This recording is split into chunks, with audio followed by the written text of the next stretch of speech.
So transition to the breakdown.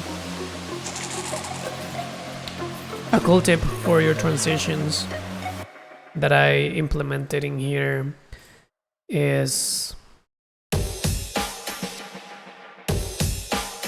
is it this one? Yeah.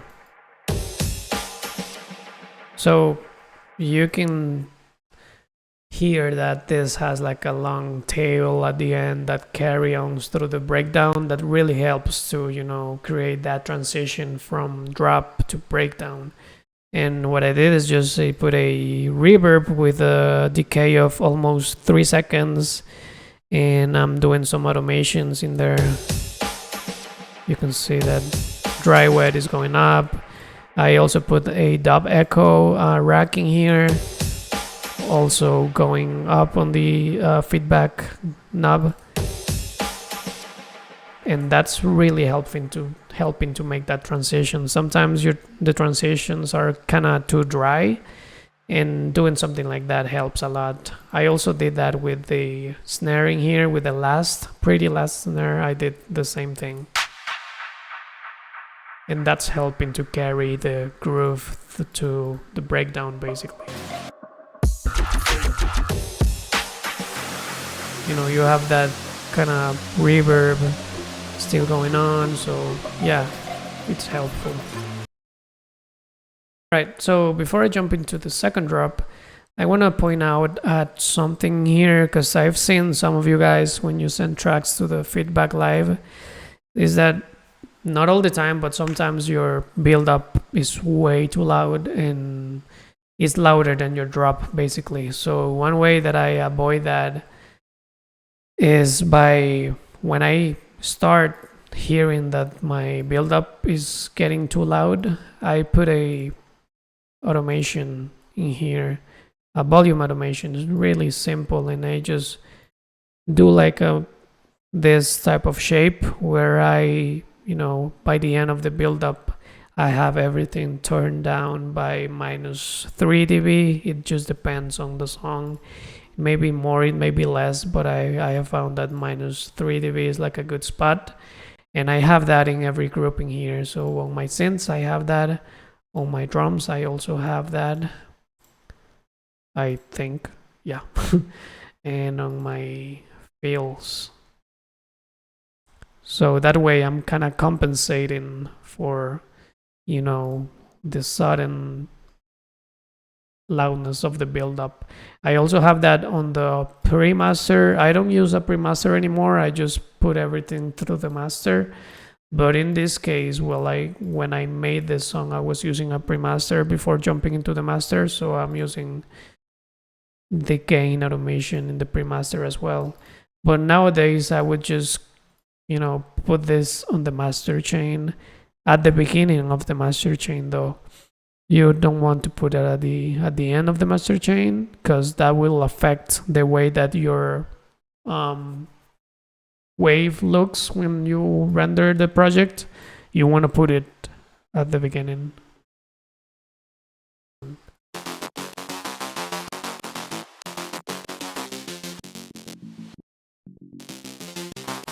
And this came actually from another song. So something that I've been doing that is really helpful is, let's say that I finish this song and that I want to use the same synths on this song for a new one, a new project that I'm working on. So what I've been doing is that I grab every synth with the post-processing and I put it on a chain like this one. And then I have like 5 different synths that work together, that I know that work together well because I've used them before in another project. And I put them in one chain, in one like rack. So if you check in here on this collection that I have, all of this, for example, Flames tremolo bass and Flames wonky bass, or Flow Killa, which is another song of mine, sustain bass or synth.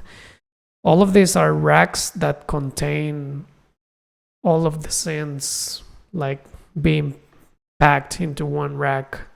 So it's a very useful thing to do.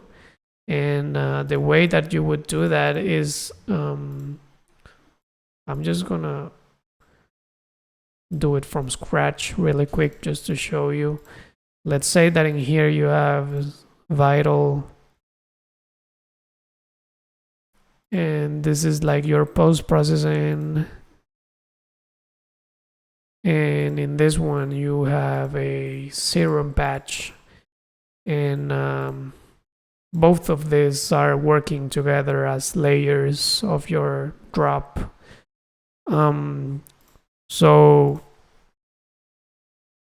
this is a sound that you really like. Together they sound great, and you want to save them. So the way that I've been doing that is I create a new MIDI track, and I just drag and drop this in here. I create a new group inside the group. Then I put a new chain, and now this one is going to be from this first that I already grabbed, and this one is for serum. So I'm just going to go ahead and put it on the second chain that I created, and now I have both of these sounds being on the same rack. And now I can save this wherever I want. I can go ahead and put it in here. I'm gonna say copy and example rack, I don't know. Then what I'm doing is just put it on the orange collection that I have in here. And now if I open any project and I want to use that synth, I can go ahead and just look for it, drag it in here, and now you have everything. You have the preset. If you created a preset, you have the preset loaded. You have your whole post-processing in there. If you change the volume, you have the volume changes in there. So that's been a game changer for me, because right now what I'm doing when I'm starting new songs is just doing something like going ahead and dropping like a synth with a lot of layers into just one single track.